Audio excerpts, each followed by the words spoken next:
마라의 죽음 더 데스 오브 머레트 자크 루이 다비드 차일필. 자크 루이 다비드의 마라의 죽음 더 데스 오브 머레트 1793. 자크 루이 다비드의 마라의 죽음. 자크 루이 다비드, 작 루이스 데이비드 1748-1825는 프랑스의 신고전주의 화가이다. 마라의 죽음 더 데스 오브 머레트는 1793년에 그려졌다. 그림은 가로 128cm, 세로 162cm의 크기이다. 벨기에 수도 브뤼셀에 있는 벨기에 왕립미술관 로이얼 뮤지엄즈 오브 파인 아우츠 오브 벨점에 소장되어 있다. 사진 1:2. 사진 1. 벨기에 왕립미술관. 사진 2. 벨기에 왕립미술관 내부. 프랑스 루브르 박물관에는 마라의 공방에서 제작된 복사본 그림이 전시되어 있다. 신고전주의 화가 자크 루이 다비드. 다비드는 회화에 있어 신고전주의의 대가이다. 신고전주의는 과도하게 화려한 장식의 바로크 양식에 반발하여 18세기 말부터 19세기 초에 걸쳐 프랑스를 중심으로 유럽 전역에 나타난 예술 양식이다. 18세기 중반에 새로이 발굴된 폼페이 유적은 유럽의 고대 그리스 로마 예술에 대한 동경을 불러일으켰다. 당시에 이성의 바탕을 둔 계몽주의, 1789년 프랑스 혁명도 신고전주의에 영향을 미쳤다. 독일의 고고학자이며 미술사가인 빈켈만, 요한 화킴 빈켈만, 1717-68은 그리스 로마 고대 미술의 역사를 연구하여 학문으로서의 기틀을 세움으로써 신고전주의 형성에 큰 영향을 미쳤다. 빈켈만은 그리스 예술을 찬미하고 예술은 고귀한 단순함과 평온한 장엄함, 노벨 심플리서티 앤드 캄 그랜저를 추구하여야 한다고 하였다. 신고전주의의 대표적 화가로는 다비드를 비롯하여 프랑스 화가 앵그르, 진오거스트 다머닉 앵그러, 독일 화가 맹스, 엔탄 라파이엘 맹즈를 들 수 있다. 그림 1:2. 그림 1. 장 오기스트 도미니크 앵그르, 진오거스트 다머닉 앵그러, 에 그랑드 오달리스크, 라 그란데이 오덜리스, 1814. 그림 2. 안톤 라파엘 맹스, 엔탄 라파이엘 맹즈, 에 파리스의 심판, 저지먼트 오브 페리스, 1757. 정치적 격동기의 삶을 산 자크 루이 다비드. 다비드는 1748년 유복한 가정에 태어났다. 9살 때 아버지가 죽은 후 부유한 삼촌들의 도움으로 파리 대학에서 좋은 미술 교육을 받았다. 또한 로코코 화가 프랑수아 부세, 프란수아 부쉐이에게서 그림 수업을 받았다. 다비드는 그 후 왕립미술 아카데미를 다녔으며 거기서 로마상 프리 더 롬을 획득하여 부상으로 이탈리아 유학 기회를 얻었다. 1775에서 80년 이탈리아에 체제하면서 이탈리아 화가 카라바조와 라파엘, 프랑스 화가 푸생 등의 그림을 공부하였으며 새로이 발굴된 폼페이 유적을 방문하였다. 1784년 파리에 돌아온 그는 구걸하는 벨리세리어스 베깅포암즈 1781를 그려 사람들의 주목을 받았다. 그림 3. 그림 3. 구걸하는 벨리사리우스 1781. 벨리사리우스는 동로마 제국의 장군으로 많은 전공을 세웠으나 말년에 황제로부터 눈을 멀게 하는 형벌을 받고 거리에서 구걸하는 처지가 되었다. 1784년 프랑스 국왕 루이 16세는 그에게 프랑스 국민의 애국심을 고취시킬 그림을 주문하였다. 이에 따라 그린 호라티우스 형제의 맹세 모스 오브 더 허레이타이 1784-85는 신고전주의의 걸작으로 높은 평가를 받으며 그에게 큰 명성을 가져왔다. 그림 4. 그림 4. 호라티우스 형제의 맹세 1784-85. 이 그림은 BC 7세기경 로마와 알바론과 넬버랑거 두 도시 간의 싸움을 다루고 있다. 두 도시는 전쟁을 종식시키기 위해 각기 3명을 선발하여 서로 싸워 이기는 쪽이 승리하는 것으로 합의하였다. 로마에서 호라티우스의 3형제가 뽑혔다. 출정하기 전에 아버지로부터 칼을 받으며 로마를 위해 목숨을 바칠 것을 서약하고 있다. 오른쪽 끝에 슬퍼하고 있는 여자는 여동생 카밀라, 커밀러이다. 그녀의 약혼자가 반대편의 전사로 뽑혔다. 따라서 어떤 결과가 나오더라도 그녀는 사랑하는 사람을 잃게 된다. 나중에 살아남은 한 명의 오빠가 카밀라가 적을 위해 울었다고 그녀를 죽인다. 이 그림은 국왕의 요청으로 그려졌고 가족이나 교회에 대한 충성이 아닌 국가에 대한 충성을 강조하였다. 아이러니컬하게도 진보 진영에서도 왕실이 아닌 혁명을 대변하는 그림으로 해석되어 많은 인기를 누렸다. 1787년에는 소크라테스의 죽음, 더 데스 오브 사크러티즈 1787을 그렸다. 중앙이 소크라테스이며 왼쪽 옆 의자에 앉아 있는 사람은 플라톤이다. 그림 5. 그림 5. 소크라테스의 죽음 1787.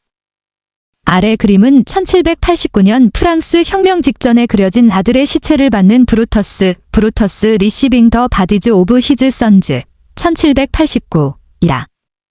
그림 6. 그림 6. 아들의 시체를 받는 브루터스 1789. 브루터스는 로마 공화정을 수립한 로마의 지도자이다. 그의 두 아들은 왕정을 복고하는 반란에 참석하여 포로가 되었고 그는 두 아들의 처형을 직접 지시했다. 아들의 시체가 전달되고 있으며 오른쪽에는 어머니와 두 딸이 슬퍼하고 있다. 브루터스는 죽은 아들을 돌아보지도 않고 생각에 잠겨 있다. 이 그림은 당시 왕정에 반대하는 프랑스 혁명과 공화정을 옹호하는 상징이 되었다. 1789년 프랑스 혁명의 결과 왕정이 무너졌다. 다비드는 프랑스 혁명을 적극 지지하였으며 국왕 루이 16세의 처형에 서명하였다. 공포정치를 편 로베스피에르의 친구인 그는 혁명정부 하에서 예술 정책을 총괄하였다.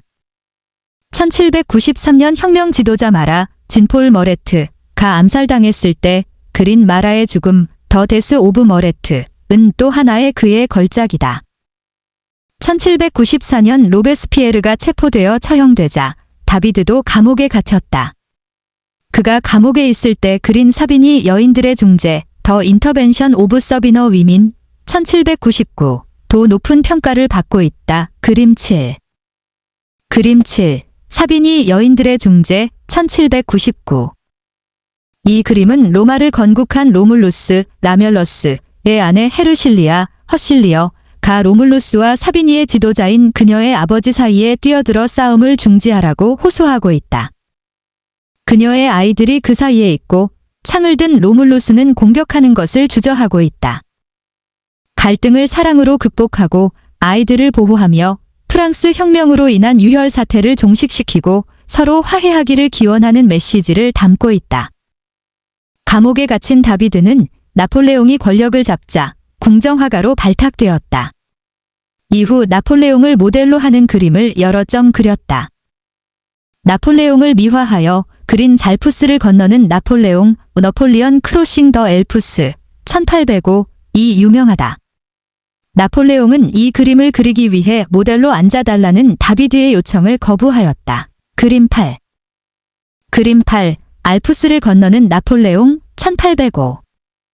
다비드는 황제 복장의 너폴리언인 임피리엘 카스춤 1805도 그렸다.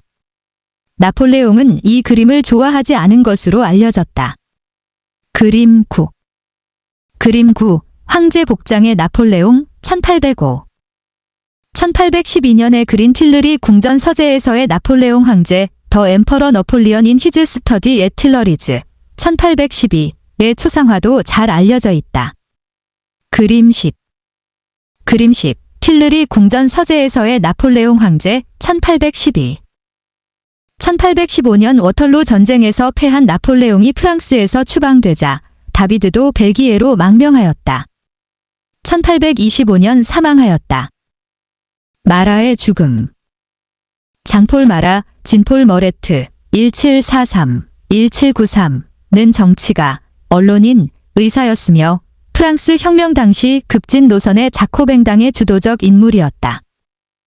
그는 1793년 7월 13일 혁명 노선을 달리하는 지롱드, 지란더, 당의 샤를로트 코르데, 샤어러트 코어데이에 의해 암살되었다. 코르데는 마라가 1792년 발생한 9월 학살, 세프템버 매서커를 주도한 것으로 보고 그를 죽였다. 9월 학살은 왕당파와 외국군의 프랑스 침공을 우려하여 감옥에 수감된 1200명 이상을 처형한 것을 말한다. 그녀는 암살 후 도망치지 않고 잡혔으며 곧 처형되었다. 코르데는 칼을 옷에 숨기고 마라에게 처형될 반혁명분자 명단을 전달한다는 구실로 마라에게 접근하였다. 마라는 그녀에게 감사하고 그들은 내주에 처형될 것이라고 말하였다. 코르데는 곧바로 칼을 뽑아 그를 죽였다. 마라는 당시 피부병을 앓고 있어 욕조에서 임시 책상을 놓고 종종 일하였다. 다비드는 마라 암살에 참혹한 광경을 그리면서 경찰 기록을 참고하였으며 가급적 실제 일어난 상황에 충실하게 그리려고 하였다. 그림 11. 그림 11. 마라의 죽음. 하지만 마라에게 순교자의 고귀한 아름다움을 부여하기 위해 필수적이 아닌 상세는 생략하고 단순함을 추구하였다. 마라가 앓는 피부병의 흔적은 보이지 않는다. 그의 상체는 잘 균형 잡힌 그리스 조각의 고전미를 연상시킨다. 또한 이 그림은 흔히 미켈란젤로의 피에타, 피어터, 1498-99 조각상에 비유되기도 한다. 사진 3. 사진 3. 미켈란젤로의 피에타, 피어터, 1498-99 십자가에서 죽은 후 성모 마리아의 품 안에 안겨 팔을 늘어뜨리고 있는 예수의 모습이 마라의 팔이 욕조 밖으로 나와 있는 모습과 유사하기 때문이다. 마라의 이름이 적힌 나무 책상은 마치 묘비명을 연상시키며 검은 벽을 배경으로 마라의 몸 위로 밝게 비치는 빛은 순교자적 이미지를 부각시키고 있다. 프랑스 혁명은 이전 종교에 대해 적대적이나 다비드의 그림은 마라의 죽음에 대해 신성한 이미지를 부여함으로써 혁명의 정당성을 옹호하려 한다는 느낌을 주고 있다. 이 그림은 마라를 프랑스 혁명의 순교자로 격상시켰으며 다비드의 명성을 다시 한번 드높였다.